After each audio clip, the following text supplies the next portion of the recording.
මගේ නම WM සතුමින නිම්සර. මම දැන්ට මම යන්නේ මයිලා විස්කෝලට.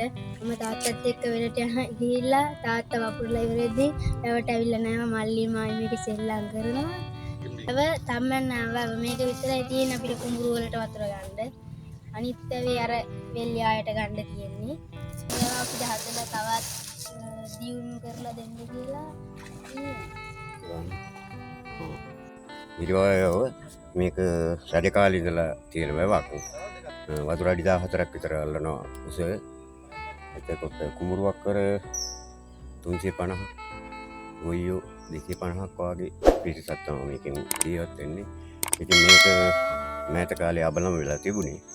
ඊට පස්සේ මධ්‍යවාරි වලට ගත්තන් පස්සේ අපි සම්බන්ධ වෙලා ඒ අත්‍යවශ්‍යම වැඩ කටයුතු ටික දැනට ඉවර කරගෙන යනවා. තව පොඩි වැඩ ටිකක් තියෙනවා එච්චරයි තමයි.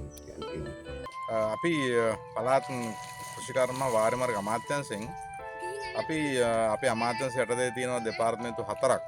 එකක් තමයි පළාත් වාරිමාර්ග දෙපාර්තමේන්තුව, අනිත් එක පළාත් කෘෂිකර්ම අමාත්‍යාංශය, කෘෂිකර්ම දෙපාර්තමේන්තුව, අනිත් එක පළාත් සත්ත්ව නිෂ්පාදන සෞඛ්‍ය දෙපාර්තමේන්තුව, අනෙක් තව අංශයක් තියෙනවා අපිට පළාත් ධීවර අංශය.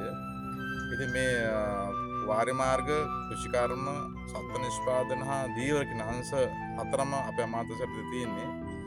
අපි අද ආවේ මේ පළාත් වාරිමාර්ග අමාත්‍යාංශයට අයිති පළාත් වාරිමාර්ග දෙපාර්තමේන්තුවෙන් මේ 2025 වර්ෂය සඳහා කරන ලද මධ්‍ය පරිමාණ හා සුළු පරිමාණ වාරි ව්‍යාපෘති 2025 වර්ෂය තුළ කොයි ආකාරයෙන් කරන ලද්දේ මිනිසුන්ට කොයි වගේ වාසි සහගතද ඊට මේකේ තියෙන අඩුපාඩු මොනවද කියන එක පිළිබඳව පසුවිපරමක් කරන්න පසුවිපරම් කිරීමද අපිට දක්නට ලැබුණේ සාර්ථකව මේ වාරි ව්‍යාපෘති ඉදිකිරීම අවසන් කරලා මේකට අවසන් අදියර තියෙන්නේ.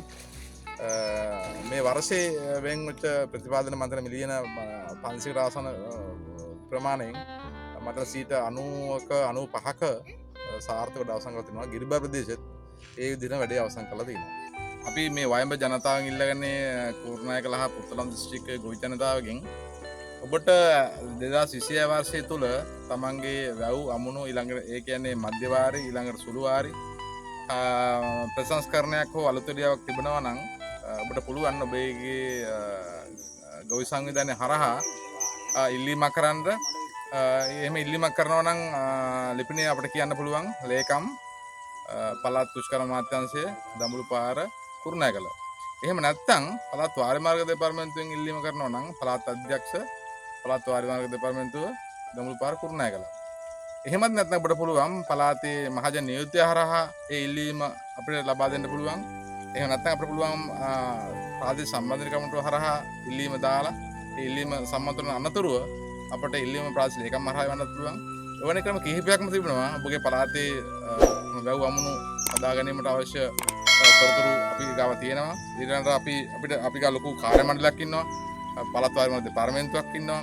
කෘෂිකර්ම අමාත්‍යාංශය තියෙනවා, ඉල්ලුම්දාරින් ඉන්නවා. ඒ නිසා කුමන හෝ ආකාරයකට ඔබ ඉල්ලීම ආපුවාම අපි පළාත් වාරිමාර්ග දෙපාර්තමේන්තුවේ ඉල්ලුම්දාරින් අදාළ ස්ථාන ගිහිල්ලා ශේෂ්ත්‍ර පරීක්ෂණ අනතුරුව එම ඉදිකිරීම හා ප්‍රසංස්කරණය කළ යුතු නම් අනිවාර්යයෙන්ම ඒ කාර්යය සිදු කළ දෙනවා.